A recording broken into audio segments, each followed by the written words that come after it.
everybody. Happy Monday to everyone out there. Welcome to the Chainmovers podcast. And as usual, I'll be your host, Chad. And Chad's flying solo today. Wheels is busy with his run. Lace is busy with her stuff. She's got calls. She's got all sorts of stuff going on. So just me tonight. So you guys are going to have to slug it out with just me. Which, I don't know if that's good or bad. I guess we'll find out. So, been a while since we've been here. Last Wednesday was our last show, and when we left that show, we had football provincials going on. We're going to talk about that. We're going to get into our side stories, of course, a recap of the NFL games that we haven't touched on yet. We had U.S. Thanksgiving in there. All sorts of stuff going on. We got some BlueJays news, some NBA to go over, little NHL. So, yeah, we may as well dive right in. So, first and foremost, I want to go over the Alberta High School Provincials. They were Friday, Saturday in Edmonton at Commonwealth Stadium.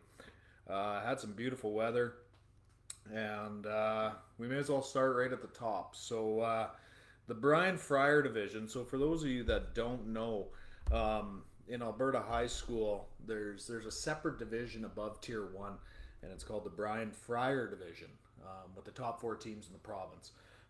Obviously, 2 teams from Edmonton, 2 teams from Calgary. So in that final, we had Harry Ainley versus St. Francis Browns. And Harry Ainley took that one handily, 28-2. So congratulations to the Harry Ainley Titans on their provincial championship. Going down the list here, we have our Tier 1.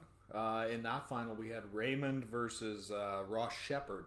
And Raymond took that one also rather handily, 45-17. So, yeah, Raymond, provincial champions yet again. So, congratulations to the Raymond Comets. Tier 2, I don't think there's any surprises here. We had St. Joe's Celtics from Grand Prairie, who were the favorite all year long, and they carried that right through to their finals victory over the Holy Trinity Academy Knights, 35-19. So congratulations to St. Joe's on that one. Tier 3, this was obviously the game I was at, and we had the Cochrane Cobras versus the Holy Rosary Raiders, and heartbreaking fashion, Cochrane secures their 7th in a row provincial championship over the Holy Rosary Raiders. It was a great game. They took it 15-7, and yeah, so Cochrane Cobras keeping that provincial championship alive. So congratulations to the Cochrane Cobras. We're going to come back to that game though. Tier 4, we had the Sexsmith Sabres versus W.R. Myers Rebels. Sexsmith just easily handled them, 51-7. So congratulations to the Sexsmith Sabres. A lot of hardware going up north to that Grand Prairie area. And in the 6-man championship, we had Mill Woods defeated J.C. Cherrick from Hanna, Alberta. They won that 60-48 to claim their championship. So congratulations to all the champions. Just diving into the Tier 3 final, the Cochrane versus Holy Rosary Raiders one. Judging by the scores, best game of the whole finals. That 6-man game was pretty good though. Pretty close for 6-man. But yeah, Cochrane Cobras. That game was 4-0 at the half. We were down 11-0 at one point. And what really transpired there was their D-line had their way with our O-line, and that made our Q uncomfortable. And it created some issues back there, and we just couldn't get that offense rolling. And we did it in the second half a little bit when we started running outside the tackles. We started to gain a little bit of ground, and that slowed down the pass rush a bit. But Cochrane didn't make many mistakes. Yeah, well-disciplined team. They hit hard, and there's a reason they've won 7 in a row. So Again, congratulations to Cochrane and for hopefully for the Holy Rosary Raiders, hopefully next year. So we'll see how that goes. Moving over, this is the story in college football, and I got into a few discussions on social media. We'll get into that. Lincoln Riley, head coach of Oklahoma, leaves for USC. We don't know if Oklahoma is going to get in to the college football playoff. They'll definitely have a bowl game, so we'll see what happens there. People up in arms about this. Obviously, he was negotiating with USC while the season was going on, so obviously his focus wasn't on Oklahoma season. It was on what's next for Lincoln, right? So two very definitive camps on this, and I'm in the camp of Lincoln Riley. Well, he might be an okay coach. He could never win the big game. He was handed the keys to Maserati and kept it running. That's all he did in Oklahoma. He's 1-3 in bowl games. And, you know, it's funny the amount of people that will argue with you that winning isn't the most important thing. Oh, he made it to 4 playoffs. Well, great. If Bill Belichick lost in every AFC championship game he was ever in, he wouldn't be the coach of the Patriots anymore. When you get into these big programs like Oklahoma, Alabama, Ohio State, Notre Dame's getting up there. They're working their way up there. It's not enough just to get to the bowl game or even to a national championship and lose. These programs almost demand perfection at this point. And a lot of people can't wrap their head around that concept. They'll defend Lincoln Riley to the death. And I think it's funny. I think it's really funny because, yeah, it's not pro sports, but the budgets and stuff that are flying around there, it is a pro sports team. You can think what you want, but those big programs, yeah, getting to the playoffs, that's great. That's great. But you can only do it so many years in a row without bringing home the hardware before, you know, people are looking and wondering, and is this our guy, right? Now, with Oklahoma moving into the SEC next year, in 24, I believe that happens. A lot of people are saying Lincoln was scared of the SEC. He couldn't compete in the SEC, and that may be true. I don't know. Well, yeah, we're not going to find out either. So, but regardless, ruffled some feathers on Instagram and Twitter, and I think it's great. The amount of people that just celebrate mediocrity, you know, and that's not okay. A lot of schools would love to be in Oklahoma's position. Don't get me wrong. It's no different than the Raiders and Cochrane, you know. It's every year, how do we beat Cochrane? And for every other Tier 3 team in the province, it's how do we get to the final, right? So there's varying degrees of success. And when you're one of those upper echelon schools, the only thing that really determines success is winning the national championship. And you can argue all you want, but you're wrong. And that's the way it is. So, yeah, Lincoln Riley touchdown in LA today. So yeah, he bounced on the team even before the season was over. But regardless, Lincoln Riley out of Oklahoma. Obviously, Oklahoma fans very upset. Traitor is the number one term I'm hearing for him. So, but like I said, he was handed the keys to Maserati, and he just didn't let it run out of gas. That's all he did. It's not like OU was a poor program prior to him getting there. They've been a powerhouse for forever almost. So, Lincoln Riley out. Let's shift over to the BlueJays. Toronto BlueJays. Not a good couple days for the Toronto BlueJays. They lost Robbie Ray to Tampa, and they lost Marcus Simeon to Texas. It sounds like Texas is all in. I just seen that Corey Seager signed there on a 13-year, $325 million deal. I just seen it when I was coming in, so I'd have to get the details on it. But yeah, two huge pieces from their, I would say, massively successful season that they had this year.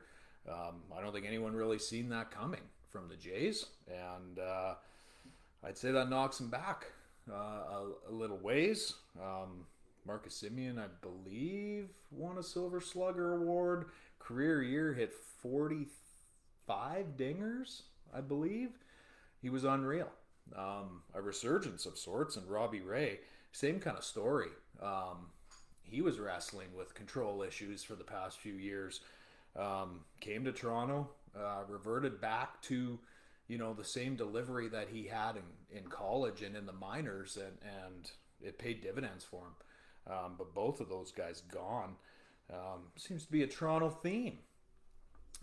Kawhi, these two, have a little success and then bounce. I don't know. I don't know what the deal is out in Toronto. I know I'm always ready to leave Toronto, but yeah, I don't think the Jays are a poor organization or anything like that. But you never know what goes on behind the scenes. So I know with Simeon for sure, he rejected the Jays qualifying offer, or their original offer. So knowing the Jays, they probably tried to lowball him. And yeah, we'll see. I think he's 30. So to sign a 7-year on him, it's a bit of a gamble, I would say. Whether he'll still be with Texas in 4 years, who knows, right? Whether he's going to have another year like this, who knows? But yeah, Blue Jays hemorrhaging talent. And last but not least, our last side story, Christian McCaffrey, done for the season. He left that game. Who did the Panthers play this week? The Dolphins. He left that game against the Dolphins. And he is done again for the year, which begs the question, will we ever get the old CMC? And I would say it opens up a lot of other questions. Should NFL teams be paying running backs big money? And if you do pay these running backs big money, maybe don't run them into the ground. So it's that fine line. I mean, we talked about it with Derrick Henry. 350 carries a year might be the success for Tennessee or the recipe for Tennessee to win. But is it the recipe to keep him on the field? And obviously we answered that question this year. You can't just keep running these guys 30, 35 carries a game. It's too hard on the body. And, I mean, McCaffrey, obviously nowhere near the stature of Derrick Henry. So you try and run CMC and pretty much every play goes through him. So he just can't handle the workload, or his body can't handle it. And he's not the only guy. I mean, Derrick Henry's built like a D end, and he's out. So yeah, bad news for Carolina. Yeah, CMC done for the year. They haven't really come out and said what it is. If it's a broken ankle or fractured, or I don't know. But yeah, not a good sign. But on that note, let's move over to our Thursday games. U.S. Thanksgiving. Open up with the first one. Chicago Bears narrowly defeating the Detroit Lions 16-14 in this one, pulling the Bears up to 4-7 and dropping the Lions to 0-10-1. Jared Goff, his best game of the year, 21 of 25, 171 yards and 2 touchdowns, no interceptions for Goff, which is I would say a victory for him. That's pretty rare. He doesn't turn the ball over. Andy Dalton on the other side, 24-39, 317 touchdown and a pick. And him and Darnell Mooney are clicking here now. Mooney went 5 receptions for 123 yards. So, but I mean, if you want a microcosm of the Lions' season, very last drive of the game, Detroit takes a flag for back-to-back timeouts. And calling a timeout when they didn't have one, so it's a delay game, right? And that right there is the microcosm of their season. It's the sloppiness. It's the lack of attention to detail. It's pretty much the exact opposite of what the Patriots are doing and have been doing for the past 20 years, right? Do I think Dan Campbell is a horrible coach? I don't think he's a very good one. Well, the record speaks for itself. So now a lot of people don't like to blame the coach. They like to blame the players or whatever. Here, it's my opinion, right? You don't like it? Too bad. That's the way it is. But especially with a football team, you got that many moving parts. It's definitely a big issue when you don't have a handle on literally everything. Now you do have to trust your staff as well. So I don't know who called the timeouts. I don't think it was Dan himself, but you can't let that happen. So so the Lions still undefeated. The Lions will host the Vikings this week, and the Bears will host the Arizona Cardinals. So it doesn't get any easier for either one of those teams. Moving over to the Raiders Cowboys, this turned into a real gong show of a game.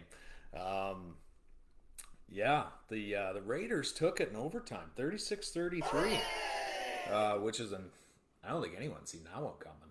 I sure didn't. I'm a Raider fan. Pulling the Raiders up to 6-5 and keeping pace in that AFC West. And the Cowboys dropped to 7-4, lost 2 in a row, reeling a bit here. Those Dallas Cowboys, but I don't think it really surprises anybody, to be honest with you. And with how that division is, they're still comfortably in first. So now they lose this week, going into New Orleans. Then we can start pushing the panic button on them. The Saints are reeling in their own right. They've lost 5 straight, but we'll get to that one. Derek Carr, 24-39, 373 yards and touchdown. And Hunter Renfrow had a nice day with 8 receptions, 134 yards. Dak went 32 of 47, 375 yards, 2 touchdowns. No Amari Cooper in this one. And no CeeDee Lamb. So that opened up Michael Gallup for 5 receptions for 106 yards. And Tony Pollard with the 100-yard kickoff return for a touchdown. So, but it wasn't enough as the Las Vegas Raiders defeat the Dallas Cowboys. Raiders host Washington next week, and as I said, the Cowboys are going into New Orleans, so it's going to be interesting. At this point in the season, every game's almost a must-have, but for Dallas to dispel those demons and that doubt, they need that game. And the Saints, they're on life support as it is. They lose another one, it's not looking good. So that's going to turn into a hell of a game. And moving over to our last game of Thanksgiving, it was the Bills easily handling the Saints, 31-6, pulling them up to 7-4. The Bills go into Foxborough to play the Pats. They host the Pats next week. And like I said, the Saints host the Cowboys. Saints are 5-6. They definitely do not want to drop to 5-7. Sorry, they've lost 4 in a row, not 5. But Josh Allen, 23-28, 260 yards, 4 touchdowns, 2 picks. And Trevor Simeon, 17-29, 163 for a touchdown and a pick. And it begs the question, how much longer will Sean Payton sit back and let Trevor Simeon continue to not score? Your season's slipping away, right? Are we going to try Taysom Hill, see what happens there? And if I was Sean Payton, I would. I think this is the week that, okay, we got the Cowboys coming in, who are obviously no pushover. They can hang 30 on you pretty fast. If you're not ready for that shootout type game, that's probably the route they're going to go. And they're going to have Amari Cooper back, and they're most likely going to have CeeDee Lamb back this week. So the Saints cannot run with the Cowboys with Trevor Simeon playing quarterback. It's that simple. So we'll see. We'll see what Sean Payton does. Moving over to Sunday's games, we had the Bengals-Steelers. Not much to talk about here. The Bengals absolutely dominated the Steelers, 41-10. Joey Burrow, 20-24, 190 yards, touchdown and pick, but Joe Mixon stole the show in this one. 28 carries, 165 yards, and 2 touchdowns. Very nice day. And T. Higgins, 6 receptions, 114 yards, and a touchdown. That pulls the Bengals up to 7-4 and a share of the lead in that AFC North. The Steelers dropped to 5-1, and things are looking pretty bleak in Pittsburgh, and a little bleaker than normal. And I say that because Big Ben was absolutely horrible in this game. Those interceptions, they weren't even close. And it's Father Time never loses, as we're seeing. It's going to happen to Tom Brady someday too. He's the exception to the rule. But yeah, Big Ben. Pittsburgh, I think they need to start planning ahead. I'd be very surprised if Ben Roethlisberger was a starting quarterback for the Steelers next year. This isn't a one-off. It's been happening the majority of the season, and it's something they need to address. Now, they don't have anyone in their system that can jump in and be the starter, so they're going to have to turn to the draft, and I don't know. We'll see where they end up, but if they can get in the top 5, they could probably find someone there, but we'll see. That's a long ways down the road. Doesn't get any better for the Steelers either as they host the Ravens. The Bengals go into LA to play the Chargers. So those Chargers, I don't know what to make of them either. It's been such an up and down season for them. But yeah, let's slide over to the Bucs and the Colts.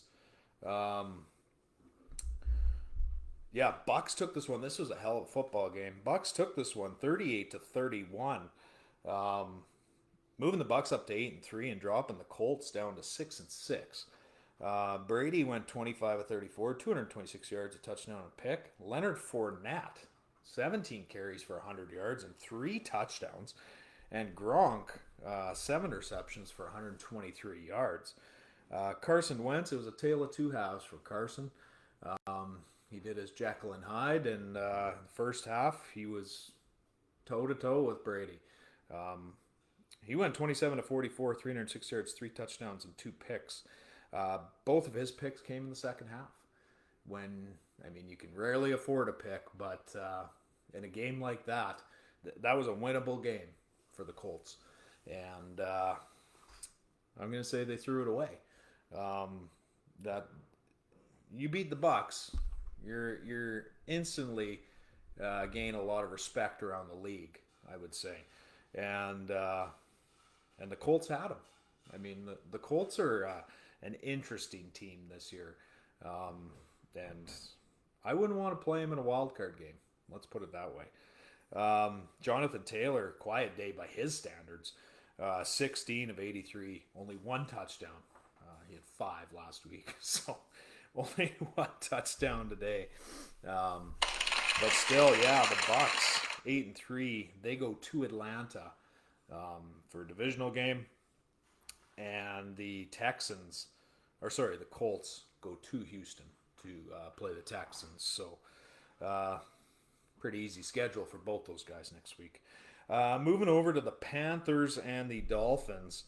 This one surprised me.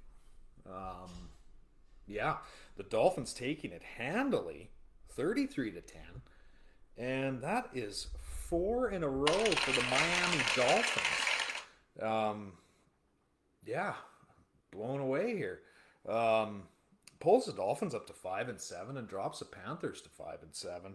Cam Newton in this one, 5 of 21, 92 yards and 2 picks. That is a tough outing. And of course, the questions are being asked. Is Cam the guy, or is he the same guy he was when they let him go? Right? Yeah, 5 of 21, just not a good day. PJ Walker came in. Cam got benched in this one. PJ Walker come in. DJ Moore went 4 receptions for 103 yards. And Tua, 27 of 31. Nice day, 230 yards and a touchdown. Miles Gaskin, he's had a quiet season so far. He went 16 carries for only 49 yards, but he scored twice. Jalen Waddle, nice day, 9 receptions for 137 yards and a touchdown. Dolphins host the Giants, so another winnable game there. They might stretch that out to 5 wins in a row, and the Panthers are on a bye. And maybe with the exception of the Browns, the Panthers need their bye now more than ever. They are a mess right now. Matt Rule getting the finger pointed at him. I mean, I don't know what everyone expected out of this Carolina team this year. CMC's been hurt all year. The defense is decent, but if you can't score points, it's pretty hard to win in the NFL. And yeah, but these Dolphins looking good. That Dolphins D is better than a lot of people think it is. The question's always been the offense, but Jalen Waddle's added a nice spark, rookie receiver, and yeah, I guess we'll see where it goes from there. So, on that note, we're going to take a quick commercial, and when we come back, we're going to finish up those NFL games, go over that Sunday nighter, which was interesting, that Browns-Ravens game. Walk through a little NBA, some NHL, and that's it. So on that note, we'll be back. And we're back. We are back and ready to finish this up. So moving over to the Pats-Titans. The Pats utterly dominating the Titans in this one for their 6th straight win, 36-13. Mac Jones, 23 of 32, 310 yards and 2 touchdowns. Nice clean day for Mac. He can do that every week. Look out. Jacoby Myers, 5 receptions for 98 yards. And Kendrick Bourne, 5 receptions for 61 yards and 2 touchdowns. Moving over to the Tennessee side of the ball, Ryan Tannehill, 11 of 21, 93 yards, a touchdown and a pick. And, I mean, that spotlight's getting shone right on him now with Derrick Henry gone. They signed him to a big contract last year, maybe the year before. I would have to go back and look, but it's Ryan Tannehill's a game manager quarterback. That's who he is. That's who he's always been. He was out in Miami. He had a little bit better of an arm back then. Miami drafted him, so but still. Regardless, not looking good. Ryan Tannehill. Donta Foreman, 19 carries for 109 yards. And, man, I can't remember. Hilliard is his last name. Man, can't remember his first name. He had 12 carries for 131 yards and a touchdown. So they just have 2 backs doing what one used to with Derrick Henry. So, nice rushing day on the ground for the Titans, but that Pats defense is the definition of bend but don't break. And yeah, they showed it again. That pulls the Pats up to 8-4 and drops the Titans to 8-4. The Pats go to Buffalo, which is obviously a massive game for the AFC East, and the Titans are on a bye. And I would argue that they could use one almost as much as the Panthers, but Cleveland also needs one. Moving over, Eagles-Giants. This was my upset, but this was Lacey's lock. If you remember back to last Wednesday, Lace won that one. So congratulations, Lace. Giants took it 13-7. I don't know. The Eagles could have won 3 in a row. They could have been over 500 for the first time this season, and they choke. So that's a game that they needed if they wanted to, even be remotely considered a contender in that NFC East. But they couldn't pull the trigger on it. Moving over, Falcons-Jags, really a meaningless game. The Falcons took it 21-14. Jets-Texans, Jets took this one 21-14 as well. And moving over, the Chargers-Broncos. Broncos taking this one easily. And they lost Teddy Bridgewater for a little bit of that game, but he came back. But they still hung 28 on that Chargers D and took it 28-13. I don't know what the deal is with the Chargers. No, that was a divisional game. I understand, but Justin Herbert just disappears. He'll show up and then he'll disappear, and there's question marks surrounding him. There has to be. What's going on? You know, but I don't want to spend too much time on that game. The Chiefs are firmly in first in that AFC West, but that Raiders win was huge. That's only puts them one game back in that AFC West. So, moving over to the game of the week, Packers Rams. Rams had to go into Lambeau, and they left with a loss. Packers took that one 36-28, moving them up to 9-3, and dropping the Rams down to 7-4. Aaron Rodgers 28-45, 307 yards, 2 touchdowns, and lo and behold, Odell Beckham Jr. finally catches a touchdown. It was his first touchdown in 400 and some days. He went 5-81 for 1 touchdown. Cooper Kupp 7 receptions for 96 yards. And a lot of questions being asked about Matt Stafford. He went 21-38, 302 yards, 3 touchdowns, and a pick. And now the question's being asked, is Matt Stafford just an older Jared Goff? And I think that might be a stretch. Matt Stafford is clearly better than Jared Goff. I don't even know how you could argue that otherwise. But the Rams do have some work to do, and that defense. I mean, you get 36 hung on you in the NFL, you're going to lose 8 out of 10 of those every time, unless you have just a phenomenal offense, which the Rams on paper do. But they don't have a great run game, and everybody's figuring out Sean McVay's zone run schemes, and he's not changing them. And I don't think that can be underestimated, how coaches need to adapt in game quick, right? It's got to happen, because you're going to run across teams that watch, all these guys watch film on you every week for the majority of the week. They know what's coming. When you line up in this formation, they know what's coming. So you do have to change it up. And the Rams, I don't know. I do know the OBJ signing isn't going to help them. And is that part of Stafford's woes? Is he trying to force the ball in? Is he not going through his progressions as he normally did without him on the field? Losing Robert Woods hurts, of course, right? But you'd have a big chunk of the population that would argue that OBJ is as good as Robert Woods. OBJ 5 years ago, yeah, I would agree with that. OBJ now, no, he's not. Obviously still a serviceable receiver, but he's not going to turn your season around if that's what the Rams were hoping for. Well, probably not. They had a winning record when they signed him, and they still do. But the fact of the matter is, there was chemistry there. Robert Woods has been in LA for a long time, right? So I'm not going to shit on OBJ too hard yet. He's only been there for 2 weeks. Yeah, he's only been there 2 weeks, so for 2 games.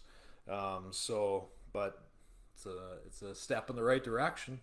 581-1. So we'll see. Moving over to the 49ers and the Vikings. 49ers took this one 34-26, moving them 49ers up to 6-5, and they get to go to Seattle next week. And if LA is not careful, they're going to lose that wild card spot to these 49ers. They're playing well. They got Kittle back and moved Debo to more of a running back role, which really seems to be paying dividends for them. Elijah Mitchell had a nice game, but just having Debo back there to mix it up is really changing the look of that offense. And I think we know there's very few better at run design than the 49ers. They run the ball extremely creatively, extremely well, and they're looking good. So the Rams better be careful in that NFC West. The Vikings dropped down to 5-6 and they go to Detroit next week. So weird moment in this one. Kirk Cousins, 4th down, lined up underneath his guard instead of his center, with about 9 minutes to go in the game. Yeah, they were going to go for it on 4th down, and then had to burn a timeout. And yeah, not sure what he was thinking. I don't even think he got hit in the dome very hard before that happened. But yeah, Vikings 5-6.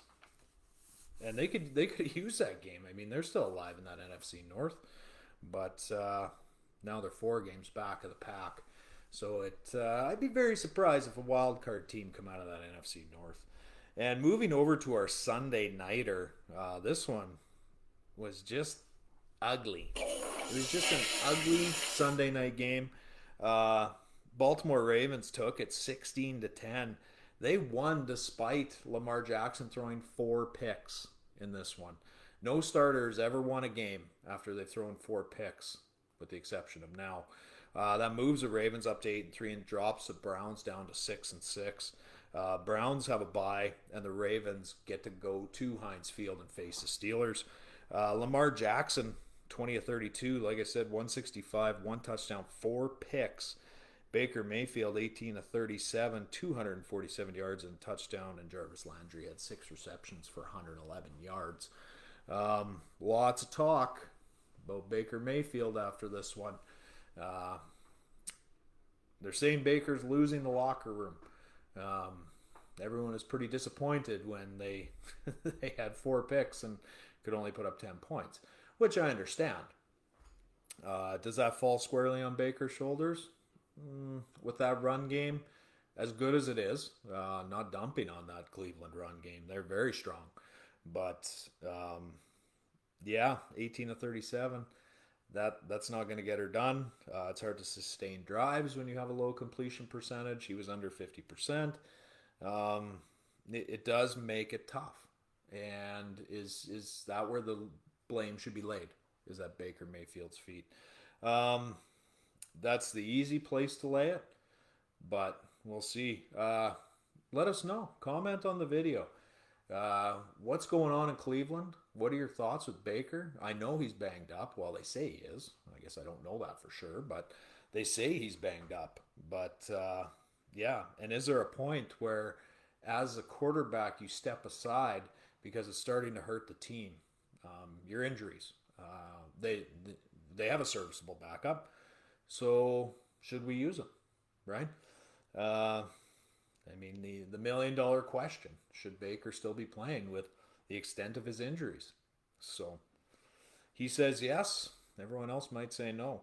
And looking ahead to our Monday nighter, yeah, Seahawks at Washington, kind of a nothing game, honestly. The Seahawks are 3-7. They're a 1-point favorite. Go into Washington to play the 4-6 football team, and yeah, we'll see. I expect the Seahawks to win this game, but we'll see. I don't know. I'm not going to spend a bunch of time on it, but regardless, moving over to the NBA, looking at our Eastern Conference, we got the Nets sitting there in first at 14-6. We got the Miami Heat in second at 13-7. The Wizards in third at 13-7 as well, same as Miami. Fourth, we have the Milwaukee Bucks at 13-8, and they have won 7 in a row, which will obviously make Bucks fans happy and Lacey very happy. She's a diehard Bucks fan. So congratulations to the Milwaukee Bucks. Milwaukee Bucks also signed DeMarcus Cousins to a 1-year deal, recognizing they need a little more muscle in the paint. They just don't want to throw everything onto Giannis. Brook Lopez, I don't even know if he's played this year. Banged up, so they signed Boogie, so we'll see what happens. And the Chicago Bulls sitting in fifth at 13-8. Their hot start kind of dwindling away. They win 1, they lose 1, they lose 2, win 1. But moving over to the West, Golden State Warriors 18-2, won 7 straight. Yeah, pretty solid start to the season. And that being said, it just gets to be better for Golden State. as they have sent James Wiseman and Klay Thompson to the G League, which means they are getting close to both coming back. So we'll see what happens when they have those two back. Steph Curry been unbelievable. Yeah, but if you've been watching any basketball, I'm sure you know that. And the Phoenix Suns, 17-3. They've won 6 in a row. Sorry, 16 in a row. A 16-game win streak. This is the quietest 16-game win streak I've ever seen. Unbelievable. You know, Houston lost 16 in a row, which is a lot easier to do than win 16 in a row. So, congratulations to the Phoenix Suns. Amazing run. Simply amazing. The Utah Jazz, 13-7, sitting in third in that West. The Mavs, 10-8, sitting in fourth. And the Los Angeles Clippers, 11-9, sitting in fifth. The Lakers, sitting in sixth at 11-11. And I watched the end of the game last night. They hosted the Pistons, fairly recently after the Isaiah Stewart incident. And LA is still in trouble. They won the game last night, but they're having to run Westbrook, AD, and LeBron 35-plus minutes a night just to beat a lowly Pistons team. I think LA is starting to recognize that when you start trading away all your depth, you're in trouble. You can't have these guys off the floor and win games, is what it's translating to in LA. And that's going to hurt come playoff time. And, I mean, LeBron's 38 years old, right? Westbrook's 32, I believe. AD's younger, but he plays the hard minutes down in the paint, right? So things are going to get real interesting in LA. We'll see if LeBron can play 37 minutes a night at 38 years old and be effective, right? That's the big thing. So, and the Denver Nuggets, a huge surprise, but the blows just keep on coming for the Nuggets. They have lost 6 straight. They're sitting there 9-10 in the 10th spot in the West. No Jamal Murray. Jokic has missed the last 4 games with a wrist injury. And Michael Porter Jr., who they just signed to a max deal last year, out for the season, having back surgery. Apparently, he's had back surgery in the past. But yeah, he's been out the majority of the season. But it's now come out that he will, in fact, miss the rest of the season with that back surgery. Expected to make a full recovery, and I mean, we all hope he does.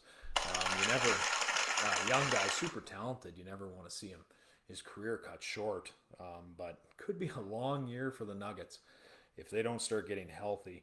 And those Toronto Raptors, 9-12. Whoops. That's what it should have been. Kind of holding their own, but I think the big shocker here, 2-7 at home. 2-7 at home. Unreal. For all the Raptors fans that were saying, well, the Raptors didn't even have a home court last season and laid that sob story on everybody. Well, now they're home. It looks like they'd rather not be. Unreal. I don't ever remember the Raptors being that bad at home. But regardless, 9-12 record. So, they're better than I thought they were going to be. I guess let's put it that way. So, But moving over to the NHL, we'll start with the East. In our Atlantic, we have the Toronto Maple Leafs.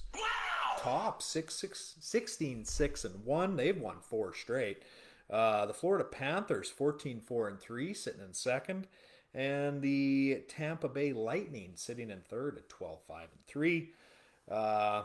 The Montreal Canadiens, 6-15-2, sitting in seventh in that Atlantic. And the Ottawa Senators, 4-14-1. Montreal Canadiens finally fired GM Mark Bergevan today. So the hunt is on for a new GM. And, he's been there a long time. But obviously his time had come. You can only lose so many games before everyone starts pointing fingers. And this one was long overdue, I would say. You've only won 4 games at this point in the season. Your season's virtually over. Moving over to the Metro, we got the Caps sitting at the top of that one, 14-3-5. They've won 3 straight. The Carolina Panthers now in second in that division at 15-4-1.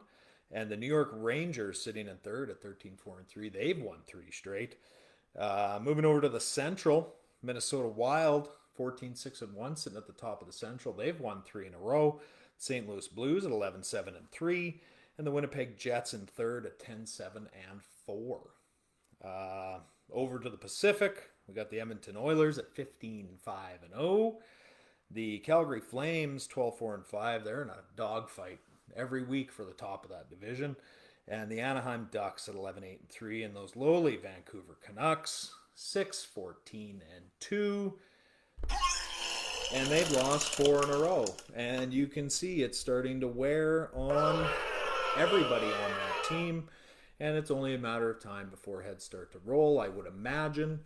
Every post-game presser, those guys are dejected, deflated, as they should be. It's just not a good step in the rebuild for Vancouver, which, as most of you know, I'm a Canucks fan, and I've been sitting here for 11 years watching the rebuild unfold, and it's not going well. So, on that note, that's it. That's all I got for you today. We will be back on Wednesday. Should have more of a normal schedule. Hopefully Lace can return, and maybe we'll have Wheels back on Friday. We'll see. We'll see how it goes. So, yeah, on that note, I want to thank all of you for tuning in and being with us on this Monday evening and making us a part of your day. So on that note, we're out.